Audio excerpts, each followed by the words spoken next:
Cotton and rice producers are seeing balance sheets bleed red. Multiple years of losses are causing debt to mount, and recently announced government payments won't come close to touching just how steep those losses are expected to be again this year. But are we at a breaking point and at the verge of losing cotton and rice production in the U.S.? And what will it take to save it? That's this week's Farm Journal report. It's a habit for most farmers, no matter the time of year. Market selling? Picking up their phone and immediately checking the commodity markets. This week, cotton markets were in the green, something that's been a rarity the past several years. We'll continue to plant some cotton, at least as much as we did last year. Our production last year was half of what it historically is, and so we'll be 50 to 60, 65% of what we historically plant. 2026 could be another year where farmers will plant cotton and rice knowing they probably won't make any money on those crops. And that's why Williams thinks those industries are on the verge of a breaking point. I hate to think about the possibility of offshoring cotton production and rice production. I think we're on the cusp of that right now. Gary, when we spoke last April, you talked about the dire situation in cotton and said we've kind of gone from losing the money to now losing the farm. Have things improved since April? Well, not really. If you just look at the economics of where the market is, it's for a lot of growers, the situation is kind of the same as it had been. You just put another year of losses on top of what had been a couple of years before that. Gary Adams is CEO of the National Cotton Council. He says conversation after conversation reveals a stress among cotton farmers unlike anything he's ever seen, with estimated average losses in 2025 at over $300 per acre. That's the kind of numbers we're seeing for the 2025 crop. And we compare that to 24, even a little worse than what we saw in 2024. And then 23 had a loss as well, wasn't as large. So that's the magnitude that we're looking at. USDA unveiling the exact payment rates for the Farmer Bridge Payment Program last week, with those payments favoring rice and cotton. With the rice payment at nearly $133 per acre, cotton coming in at just over $117.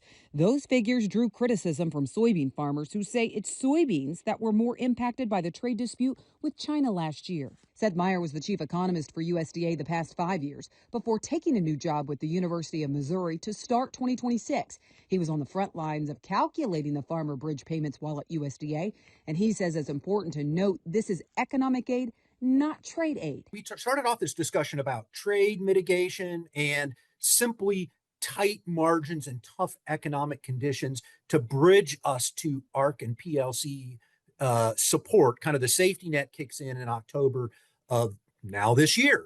And so when folks look at some of the commodity payments, this is a economic impact. They were calculating these very similarly to ECAP and looking at what is the shortfalls in cost of production, not trade impacts, but cost of production impacts. But one limitation, USDA says those payments do have a cap of $155,000.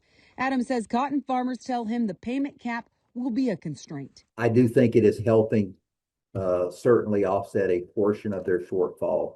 I think it is giving them a chance now to stay in business, not a chance at a profit, a chance to try to stay in business when they look at combining that with the benefits that will come from the higher reference prices that were in the One Big Beautiful Bill Act. Those funds do not come about until October of this year, but it does though still provide some assurances to their lenders to try to get them to go with them for another year. And that's the situation a lot of growers are in.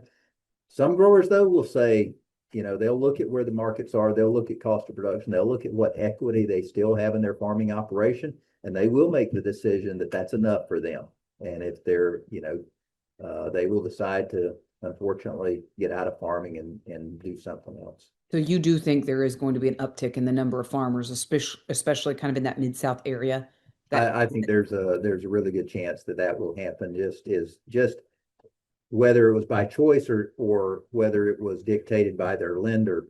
As cotton farmers stare at another year of below break-even prices and balance sheets are bleeding red, we asked Adams what it'll take to save the cotton industry and move prices back toward the possibility of profits. Commodity markets are always cyclical. There will be some unanticipated shock that'll cause these markets to change. But I think from our perspective as an industry and looking forward and looking at the challenges we have, we're really trying to focus in on what's happening on the demand side and just looking at first global cotton demand, which has been relatively stagnant for the last decade. He says when you look at the numbers, 115 to 118 million bales of cotton is consumed globally, which is down from the 123 to 124 million that marked the highs. And Adams says that's why the industry is doubling down on finding ways to amplify the positive benefits of cotton. Not just from an environmental impact, but also a health impact now, and really focus on cotton as a natural fiber and as a healthy alternative to synthetic fibers, which we know are a source of microplastic, microfiber pollution.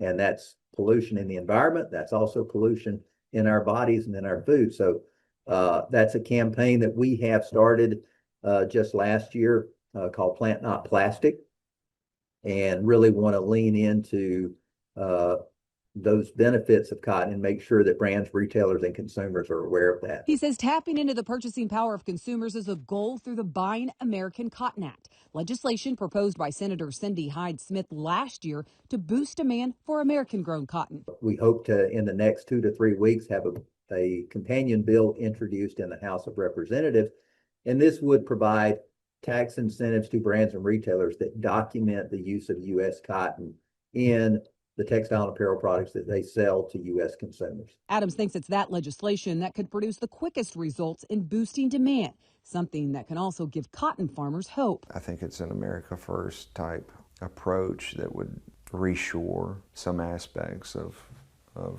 finished goods, which is what we need, domestic consumption. But until then, there's a lot riding on 2026, with fears unless something changes, it could be another challenging year. Well, as we reported in news, we continue to follow the ongoing situation in Venezuela, and actually one of the key crops that could benefit from it is rice. We have a boots on the ground experience from Venezuela next.